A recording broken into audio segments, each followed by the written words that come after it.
Hi, everybody, and welcome to the Sports for All podcast with your host, Aidan Byrne. Today, we've got another amazing guest. So, would you like to introduce yourself to everybody? Thank you, Ellie. My name is Mustapha AbdulRasaq. I'm from Nigeria. I I was born in December 20th, 1999. Being a footballer is not something easy, actually. As far as Nigeria is concerned, we've seen many people on the street who want to be a credible footballer, but due to unforeseen circumstances, they couldn't make it through.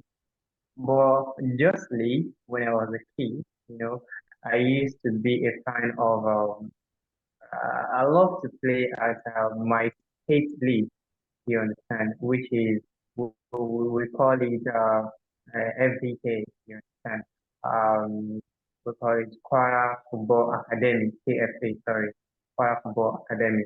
So I used to imagine being myself as one of the players in the field, you understand.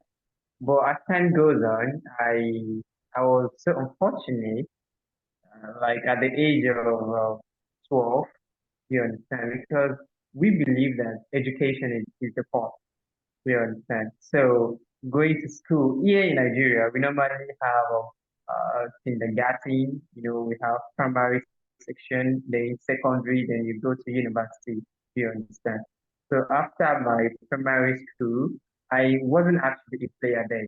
So when I got to junior secondary school, I joined a football team for my junior secondary school. It's a public school called government school. You understand? So I used to play kind of street ball. You understand? So after my junior secondary school proceeded to senior secondary school, then I joined the school team. You understand?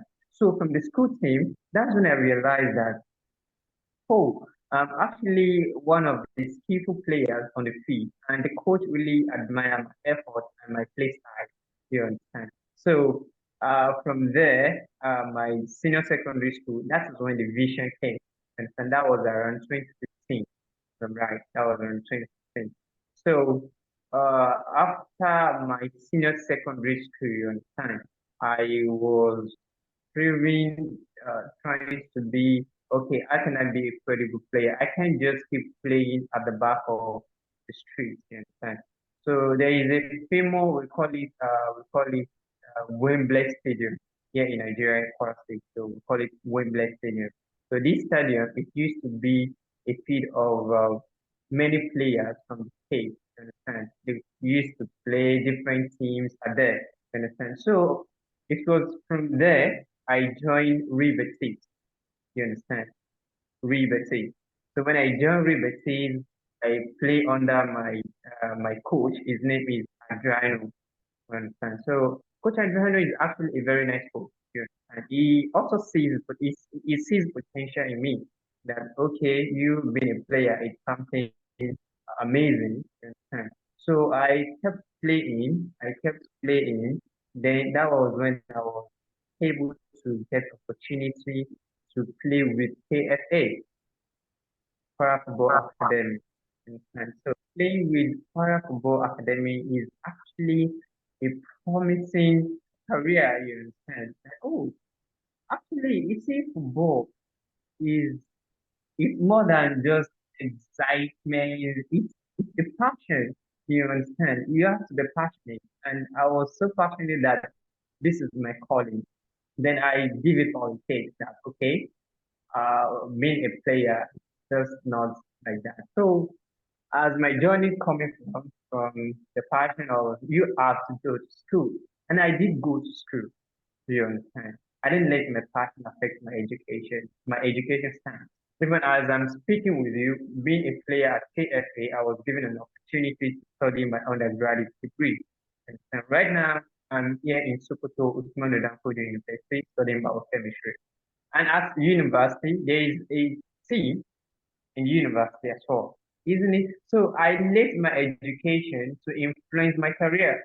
You Yeah. understand? So I let my education to influence my career. Like, okay, play with school, you understand? Because in Nigeria, we have state league, so that each state, because in Nigeria we have about 36 states, and so there is competition that each state will participate.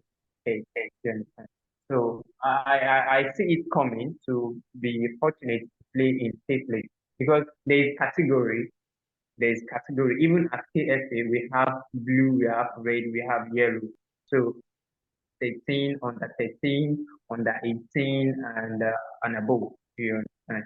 So there it has to be. So what I'm trying to envisage is that yeah, I'm in university and I let my my education to influence my career. Are you with me? Yeah. Yeah, it's definitely hard to get the balance as well between like education and like sport. How have you managed that? Actually, you see, education and sport, they work hand in. Do you Yeah. understand? When you're talking about career and you're talking about education, some people used to say, are they not the same? You go to school to have a career. Once you have a career, what's the part of chasing another career? You see football as your career, and now you are still in school pursuing another career. Do you mean you are not satisfied with sports, or you want to jump education for sports? Soccer to be precise, you understand. But you see, the case, I think I'm going to that question, you understand. They are not the same. They are not the same. Education and sport, you understand. Even we've seen people like, okay, people who are not even under the league of sport, like you yourself, you can engage in any sport to keep your body exercise, you understand. So that is the normal routine. But sport as a career, you have to be dedicated. And you see, in my country, it is not easy here to say you want to build yourself on one career, especially as far as sport is concerned. And to be precise, I'm talking about soccer. Yeah. So I've seen many friends. I have a friend of mine. Yeah, he played for KFA, but unfortunately, you understand, he couldn't emerge. He has to drop. Yeah. You understand? It is not actually motivating here in Nigeria because many of the players I have played with who has more potential, they are more skillful, you understand? Someone you can call a player, but at the end of the tunnel, you can't find them on the pitch anymore because there's lack of motivation, there's lack of super assistance.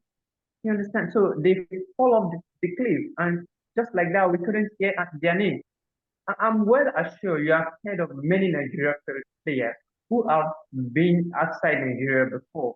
And before you know it, they retire and all their assets retired with them. This is the problem that you have to have education, then pursue your career as far as possible. So that is exactly why I'm saying my story influenced my career. Then I have to, because they both work hand in hand. I didn't let my career affect my education. As I'm telling you, I'm here in school, university, studying biochemistry. And under the score of that, I play with the school team not to get my legs heavy, you understand? So I Yeah. train, I do go then train with them, play for school, you understand? To know that, okay, I'm a player, not on the player. I'm still a player, you Yeah. understand? So Yeah. thank you for that. No, that's really interesting. And do you think like the skills that you kind of learned through like growing up being in sport and like continuing to be in sport, like do you think they're helping you with your career? Like the skills and qualities that you might have picked up? It's actually a very good question. You see, they used to say a tree cannot make a forest, you understand? I used to thank God that I have friends in my life that Yeah. influence my potential, you understand? Because in life, if you choose to run alone, you will end up tired. Then when you look at the back, you will not see anyone. So I really have to thank my friends. They are very supportive. So they are the ones who sometimes I might not have.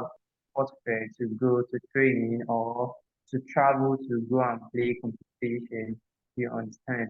But these, my friends, have been a backbone, you understand, that's really helped my career as far as sport is concerned. So when I say skill is there, you understand, skill in that aspect has to be.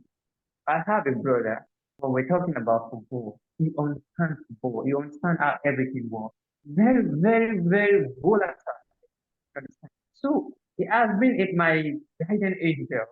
And I look at him and say, wow, how do you manage to do this kind of thing and stuff like that, make you more potent, you understand? Like when they are looking for a good player, they always come for you. You understand? Because when I see him free, you understand, I used to be like when we play together, you understand, we play for the same team, you understand?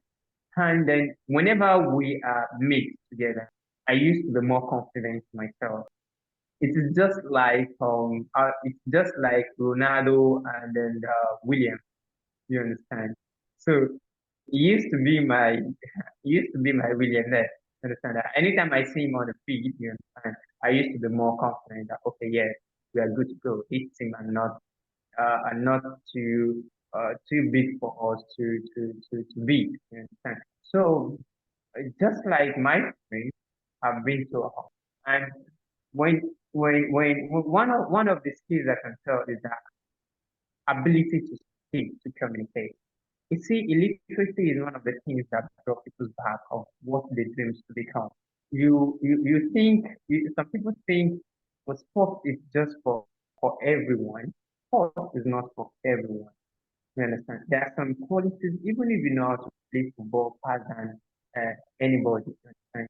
You need to know how to communicate. It's not about having a manager to do everything for you. Understand? You must be able to convince people. You talk. When you talk, you then have to be a good leader. You understand? And you on the field, you are a leader because you have to understand your position. And when they come for you, you must have the ability to demonstrate the qualities you have. It's not just by legs. You have to use your brain and your mouth. You understand? So that's another skill that communication is one of the effective way to show what you have. You understand? So when people talk to you, say, "Oh wow, I like the way you played on the field." Say, "Oh, thank you." And when the question goes on and on, you have to be able to demonstrate that qualities in your legs. So I can tell you that communication is one of the things that helped my career. And another thing I can talk about, talking about one of the skills that helped me so much is my friends being financially supported. And another skill I can tell for myself is communication. I'm able, you understand, to communicate. And sometimes when we do go out, you understand, maybe I can recall a scenario in Abuja when we were camp. And there's this a friend of mine, very good, you understand, because at a camp, it's not about team.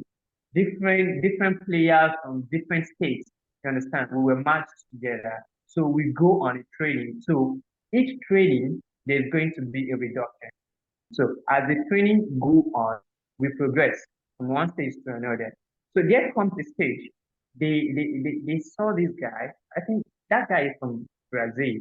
So he saw this guy and he appreciated the way he played on the field. Then he called the guy. He said, wow, wow, you play. It's just a common English, you understand? And I can tell you, that guy was not able to proceed his visa and his contract because of inability to speak. Yeah. Everything is not about, oh, I'm just going for this. Nowadays, it's just like you have to add education to your profile. If not education, just find a way to build yourself. You understand? Build yourself outsidely that when they see you, they won't even know what is inside of you. But what outside of you matters. And communication is one of them. And I can tell you, communication has been very, very helpful and vital part of my journey. Yeah, no, that those are some like really good skills and qualities, and I really agree. Like communication is so key and so important, and like it feels like you've also learned like how to kind of like self-discipline yourself as well, and like be that leader as well. Really inspirational. Thank you so much. So my last question would be, what advice would you give to any person or young person wanting to get involved who might not have the confidence? Thank you so much. Actually, this is actually a very good question. See, when you're talking about confidence, one of the key things I understand about confidence is that you don't need anybody to tell you to be yourself. You understand? You have to see the potential in yourself, ability to swing in the direction of your choice.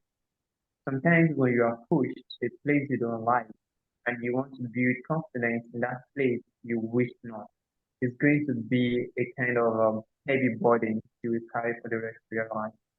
Do you understand? So now, when I talk about confidence, I I say it's something you have to take in yourself. When you see that, okay, this is where I want to go, ability to know that this is where you want to go is a self-confidence. That is the primary stage of confidence. You have to know, oh, I want to go to this place. Now you've seen the confidence. So how you determine to go to that place you wish for yourself, that means you are inculcating the confidence in you. You are trying to bring out the confidence. Even if they tell you you're not going there, you tell you, I'm going there. I've seen my life. I've seen where I'm going to. So my advice to young people who want to engage in sport and they don't have this confidence, I will tell them, and sometimes repeated hearing is one of the things that keeps us alive.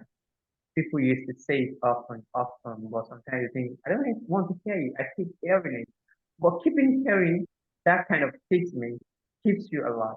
So my advice is that you should be yourself. Find the means that, okay, I want to go here and don't let anybody stop you from where you wish to go. No one should be the control of your life. That is where it will begin. That's when you begin to see the light. But the moment you listen to people, like you not start doubting yourself that, oh, is this really good for me? The moment that's okay, I tell you you're not going anywhere.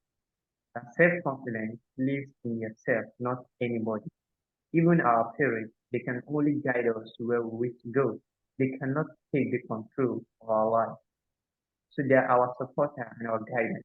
So if our parents are this, who else will take the power when they cannot? So whatever anybody says, even your coach, you understand, they are just a guidance. Okay, this is okay. What if you had this and this flavor and this flavor? So that is what I'm trying to say. The confidence lives in us. And for you to see the confidence, you must have the understanding that, okay, this is my dream. This is where I am going to. Once we realize that, I tell you, the confidence has started. All you have to do is to inculcate the moral of consistency. You understand? Consistency is the key to everything. Because after the confidence comes, consistency follows. Consistency, appearance, and stuff like that. It keeps us alive every day. Keep pushing, to keep pushing. Thank you for that question. Actually, a very good question, and also plays a role in my life that do I have a confidence because sometimes I used to feel lost. I can tell you, I used to feel lost because I would just be like, I keep doing this. Is there a road to content me? Is there a road to, is there a road where this could lead me to happiness? You understand? But as a matter of fact, we should be the of enemy of you can't do this. You understand? We should be a very strong enemy to that kind of statement. You can't do this. It's our enemy, and we should be an we should be an enemy to that kind of statement as well. But what should be our friend is that okay, you can do it. And everyone likes to hear this statement. You can do it. You can always do it, and you can always do better. One of the stories that I can share with you is the story of, Ben Carson. You know Ben Carson, right? Look at his mother See how he was motivated by his mother. His mother was not that educated, you understand? But she sees people who have been so cool academically, you understand? And Ben Carson was a kind who is dumb in the class. But his mother bring out the potential in him. And look at his story, lives up to date. So we always need someone who can tell us we can do it. If this statement keeps ringing in our ears every day, I can tell you we are free from the worries of the world. Where we want to live or where we want to go will become clearer. We have the ability to pursue our standards, but the problem is lack of motivation in the world today is another thing to mention. You understand? We need motivation, even if it is a false motivation, but we need it. Say it to them. You can do it, my dad. If not our mother, it can be friends. You understand? That is why we have to be very selective the kind of friend we have. Everything has a beginning. The end is what we don't know, but the end is what we believe. And what we believe is it shall be well, and it will be. But this will come to pass if we have a strong belief. Strong belief comes through motivation. This motivation is what becomes us. So thank you so much. Yeah, no, absolutely. That is so like inspirational. And like I feel like confidence is such like a hard thing to grasp. Some people really struggle with their confidence and like self-belief, and I think we all doubt ourselves quite a lot. But you definitely shared some amazing tips, so thank you so much. So that is the end of our interview. Thank you so much for coming. It's been great to have you, and everybody will love hearing your story. Thank you so much for listening to the podcast. It would be great if you could give it a follow and if you could give it a rating. If you want to connect with me further, you can find me on LinkedIn at Eden Byrne or on X at Eden71003.